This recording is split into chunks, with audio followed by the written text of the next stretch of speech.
उतर गई हैं। वहीं बीजेपी इस पर तंज कस रही है।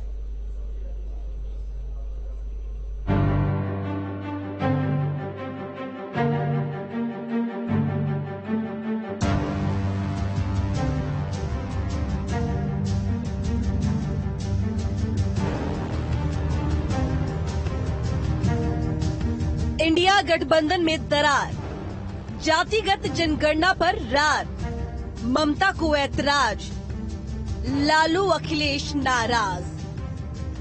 प्रधानमंत्री नरेंद्र मोदी और उनकी भारतीय जनता पार्टी के खिलाफ विपक्षी गठबंधन इंडिया का जन्म तो हो चुका है, लेकिन वो अभी पालने में ही है। उसके जमीन पर पांव रखने से पहले ही तमाम तरह की बाधाएं सामने आने लगी है। कहा जा रहा है कि मुंबई बैठक में चुनावी प्रस्ताव पास होना था, लेकिन जातिगत जनगणना के मुद्दे पर रार हो गई और पश्चिम बंगाल की मुख्यमंत्री ममता बनर्जी वहां से निकल गई। सूत्रों के मुताबिक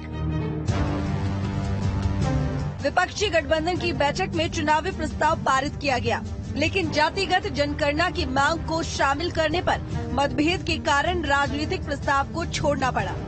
आरजेडी, जेडीयू और एसपी ने जातिगत जनगणना की मांग का समर्थन किया, जबकि टीएमसी अध्यक्ष ममता बनर्जी विरोध में उतर आई। ममता बनर्जी का कहना है कि जातीय जनगणना की प्रक्रिया होगी तो अल्पसंख्यकों की ओबीसी में संख्या स्वाभाविक रूप से बढ़ेगी और ऐसे में भाजपा इसे धार्मिक रंग देकर विवाद पैदा करने की कोशिश करेगी।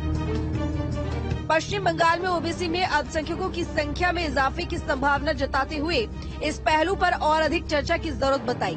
बताया जाता है कि ममता ने ये भी कहा कि समन्वय समिति और चुनाव रणनीति समिति का गठन हो गया है। ऐसे में जातीय जनगणना के राजनीतिक सामाजिक पहलुओं का अधिक व्यापक विश्लेषण कर अंतिम राय बनाई जाए।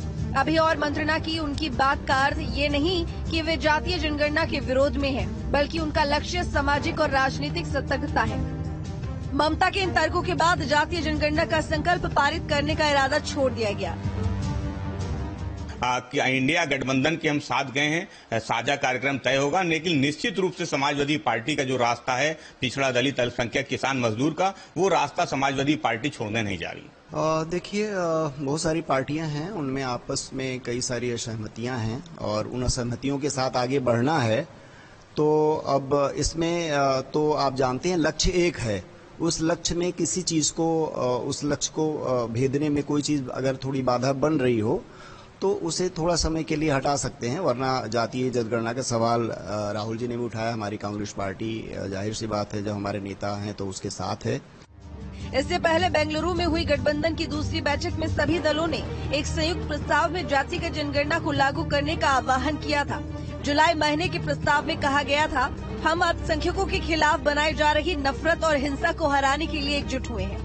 महिलाओं, दलितों, आदिवासियों और कश्मीरी पंडितों के खिलाफ बढ़ते अपराधों को रोकें।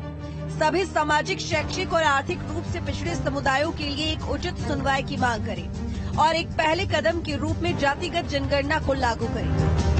एसपी अध्यक्ष अखिलेश यादव कई बार जातीय जनगणना के मुद्दे पर सरकार को कोसते नजर आए हैं। यूपी विधानसभा के मानसून सत्र में भी उन्होंने सरकार को इस मुद्दे पर घेरने की भरपूर कोशिश की थी। हम जितने भी विपक्ष के लोग हैं, हम सब जाति जनगणना चाहते हैं।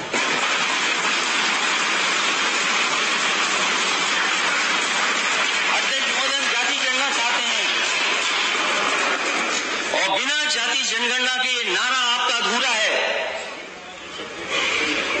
सबका साथ कैसे होगा जब हमें और आपको नहीं पता कि हम कितने हैं आबादी में?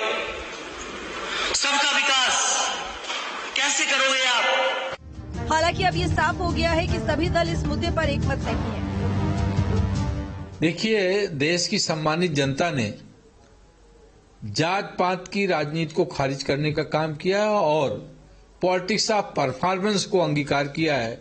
आदरणीय मोदी जी के नेतृत्व में अब देश की सम्मानित जनता को परफॉर्मेंस चाहिए, जन सरोकारों के प्रति प्रतिबद्ध नेतृत्व चाहिए, न कि जात पात की गुड़ाभाग करने वाले राजनीतिक दल चाहिए।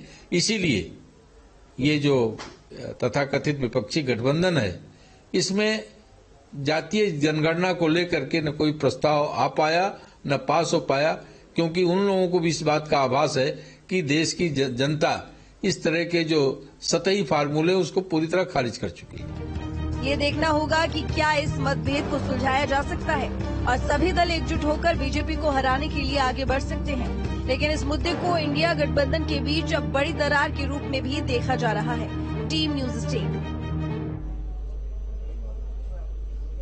भारतीय जनता पार्टी के राष्ट्रीय अध्यक्ष जेपी नड्डा ने गाजियाबाद में विरोधी दलों पर